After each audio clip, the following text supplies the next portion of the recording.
Welcome to the Survivor to Thriver show with your happiness expert, Samia Bano. Do you feel stuck, silent, and stressed? Is something hurting your heart and soul? Are you burning yourself out? If so, you are in the right place because this is the podcast people from all over the world join in to learn exactly how to stop suffering and start living with inner peace and joy. Let's get started. Hey, last episode I raised a very important question. What we were talking about is the idea of bringing injustice to light. And the question is, what are the best ways for us to actually do that? And I want us to consider this question particularly from the perspective of what it means for the perpetrator. What does it look like for the perpetrator? How is it that we are treating the perpetrator as we act out on our intention of bringing the injustice that we have experienced to light? See, because our natural tendency when we have been dealt some kind of injustice, I mean, it's obviously very hurtful for us.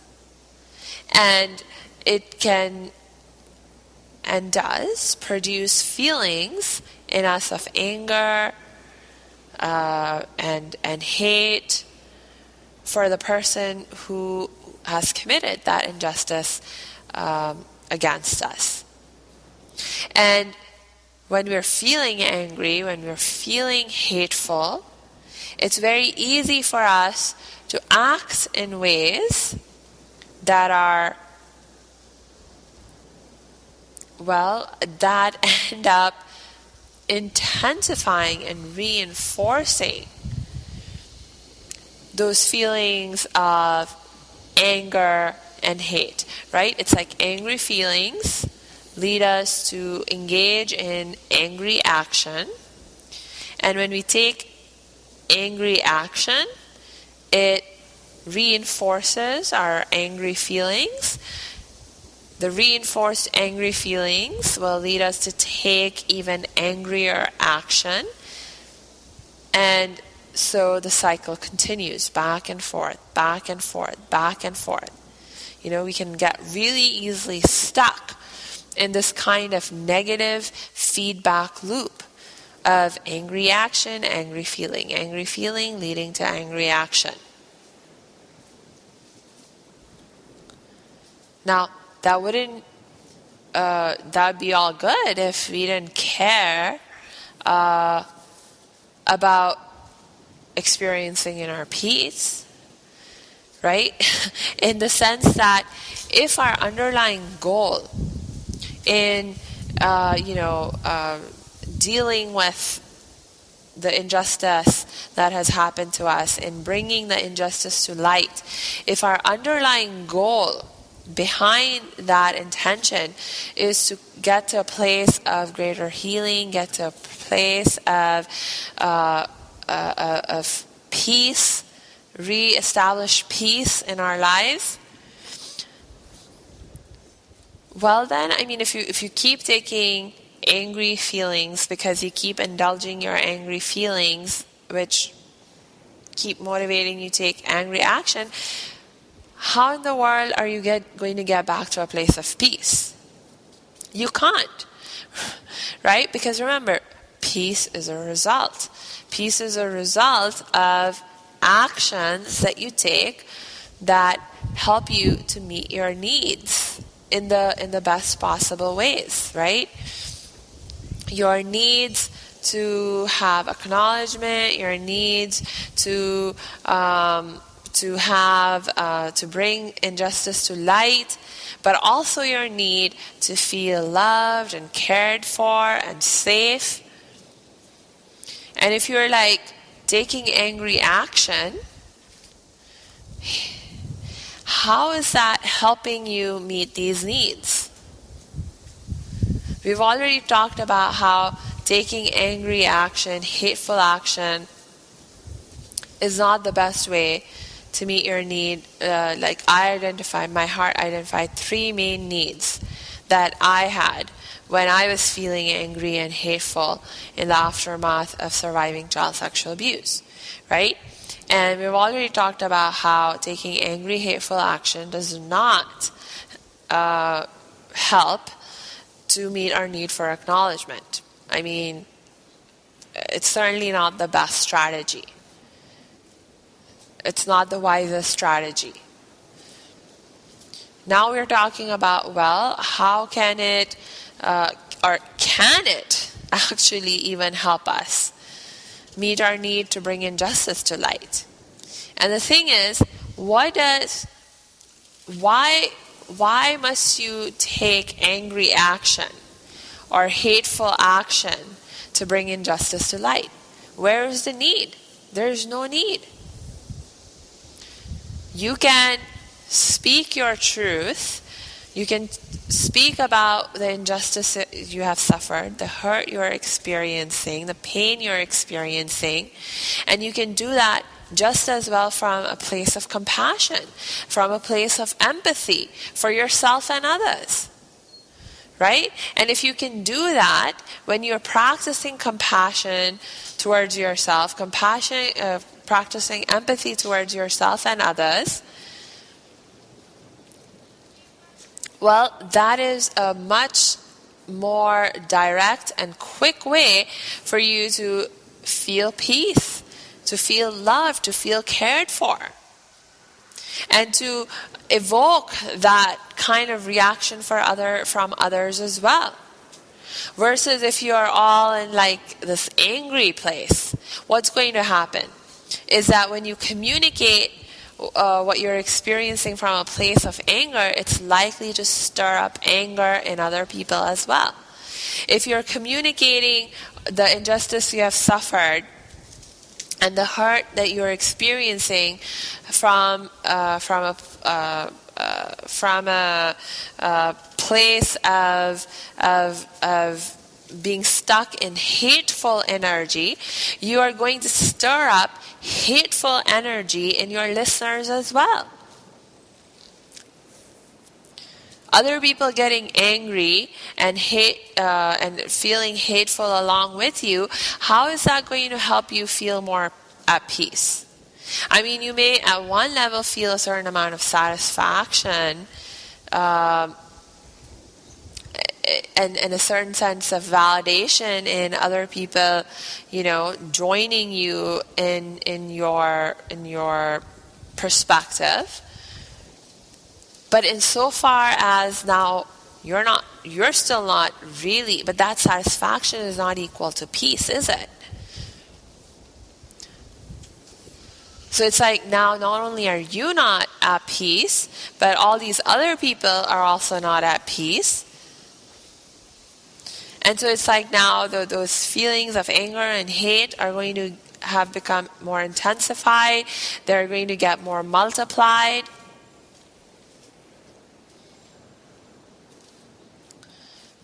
Where is the peace? Where is the peace? The peace is getting lost here. And I can tell you that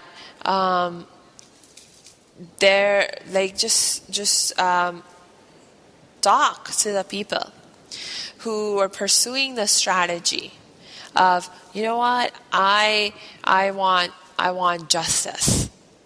I want the person who hurt me, who committed the injustice, I want this person punished.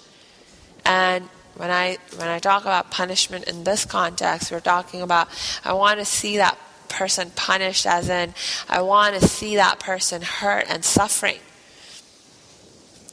for what they did. And let's say, the way that you pursued this particular end is by filing, police report and you were even able to take your case to court, and you even won your case court. You got that judgment that you wanted, that you had been after for so long.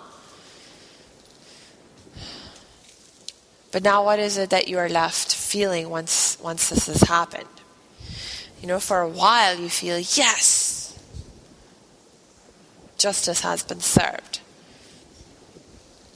And that person's been punished. And he deserves that punishment.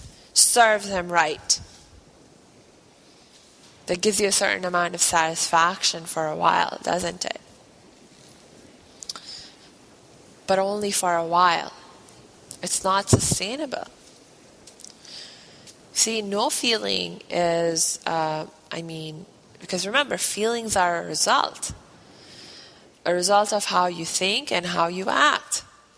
Now, once you have achieved this end result, you're no longer going to be acting in the ways that you had been. Because case closed. So no more acting in those ways of thinking that drove you, to pursue and to take the actions that you needed to take to get that case closed and so forth, no longer relevant. So that's out of your life. So the feeling's not going to remain because you're no longer thinking in those ways. You're no longer acting in those ways because case closed. You don't have to anymore. So then what's the feeling's just going to go away. The feeling's going to die off. And then what's going to happen to you? Then what are you going to be left feeling? Are you going to be left feeling at peace? Are you going to be left feeling healed? No, not likely. Unless there was other things that you were doing to help heal yourself and to cultivate more peace in your life. Just this result, achieving this result, is not going to help you heal. It's not going to, not heal completely, certainly, and it's not going to help you experience the peace that you really wanted.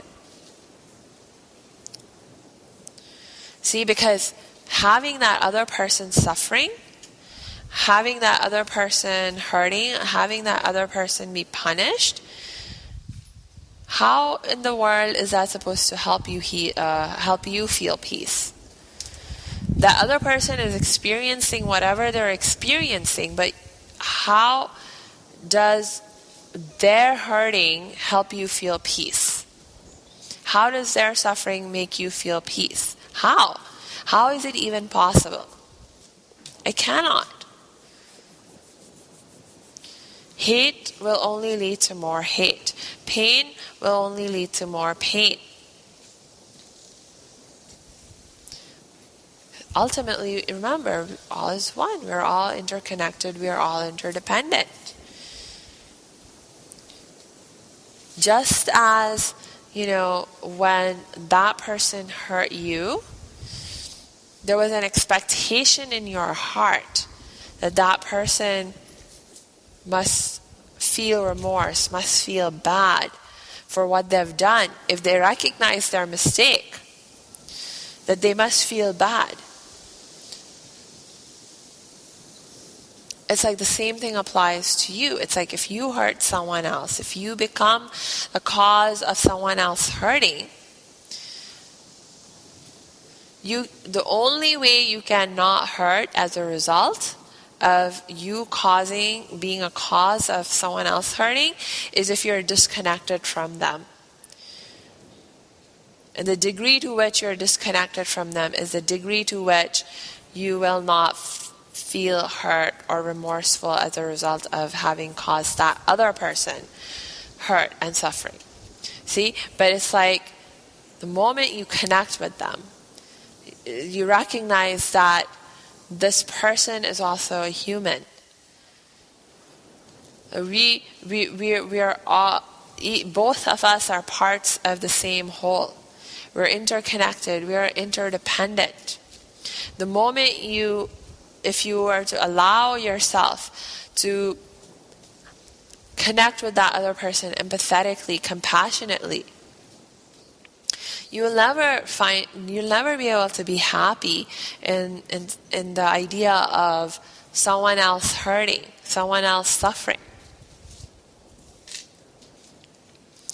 And if you're like, okay, well, so then I just won't connect with that person compassionately. I just won't connect with that person empathetically. Why should I even bother making that effort to connect with that other person compassionately and empathetically? Why should I even bother? But the thing is that, look, it's like if you keep yourself deliberately separate and deliberately take action to maintain a distance or create a greater distance by holding on to hate and anger and intensifying those feelings, by indulging them, it's like what's going to happen is that even if at the surface level you find yourself feeling a certain amount of righteous justification or satisfaction, at a deeper level you'll always have this little hole in your heart that nothing will be able to fill. Nothing. As long as you hold on to that attitude and that perspective of separation from others. See, because the truth, the reality of our existence is that all is one, we're all interconnected, we're all interdependent. The more you run away from that reality, the more you disjoint yourself from that reality, the bigger that hole in your heart will get. Leave you feeling, with that sense of there's something missing. There's something missing. And it'll prevent you from achieving the kind of contentment and inner peace that you want. Because there will be something missing. And you know what that missing thing is? Is that sense of connection, that sense of unity, that sense of oneness with everything and everyone around you.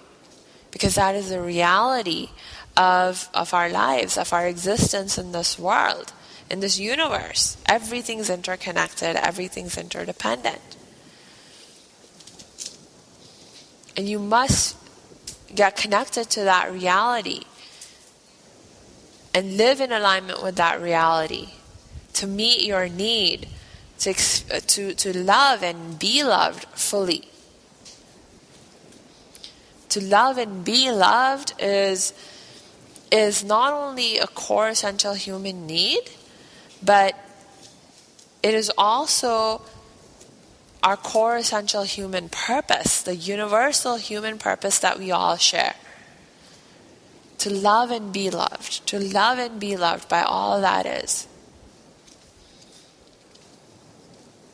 So now there's parts of the whole that you're disconnecting yourself from. You're deliberately taking action that is disconnecting you from parts of the whole.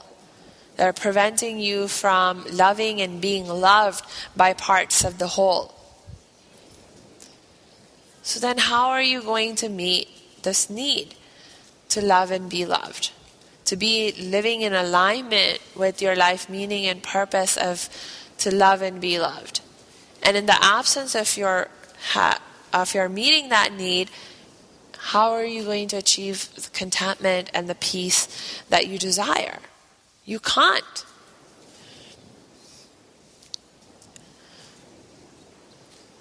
So it's like, if contentment is your goal, if inner peace is your goal, if full-on healing is your goal, you have to,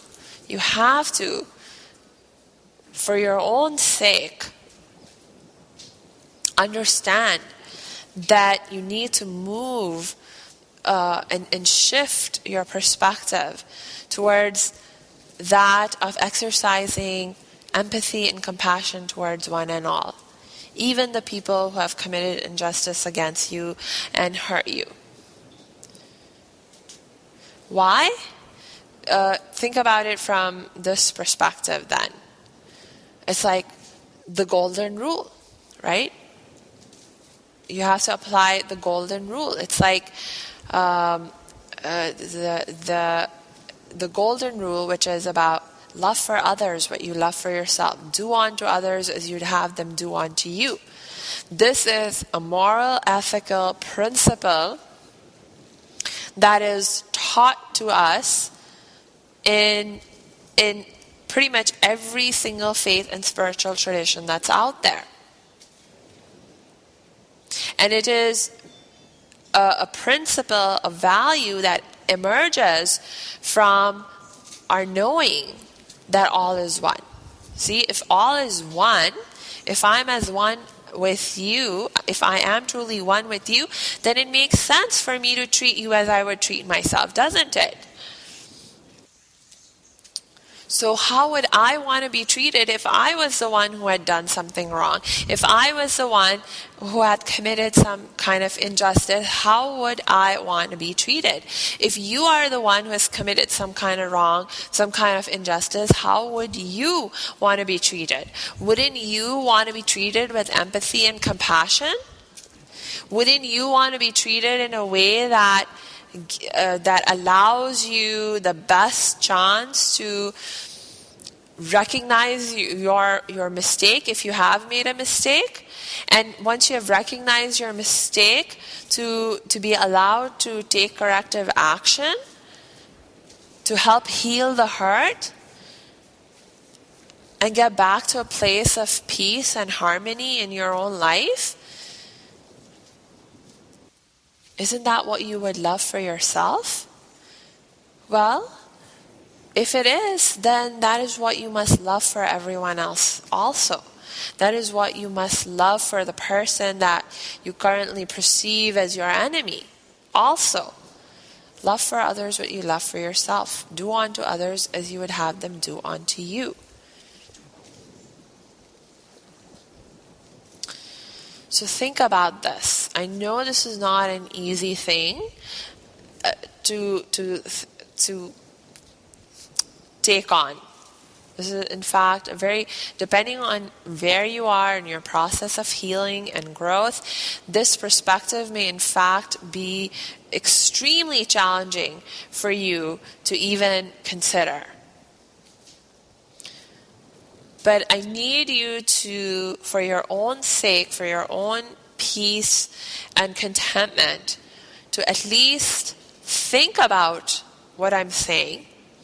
And even if you're not quite there yet in terms of being able to act from this kind of place of empathy and compassion for all, to at least know that this is something that's possible and is something that is very desirable in terms of it being a goal that you commit yourself to striving for. See, because look, I understand this principle very, very well.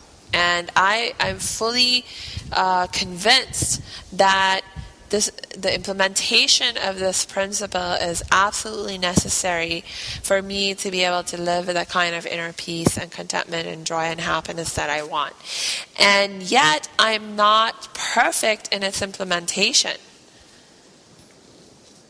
I'm not. But that I don't have to be perfect already. See? But the thing is that I am striving towards this ideal and living into it more and more every day. And the more I live into it,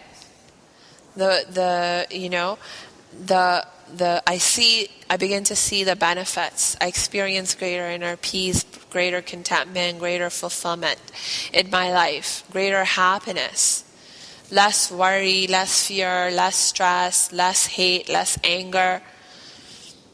So I'm experiencing the benefits. Right? So you don't have to be perfect. You don't have to get this perfect.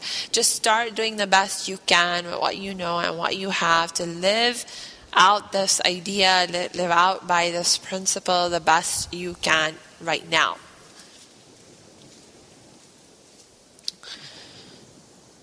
Now, if this is something you find yourself struggling with, please reach out for some help and support. Do not continue to struggle with it on your own. And you know that I'm one person you can reach out to for the help and support you need.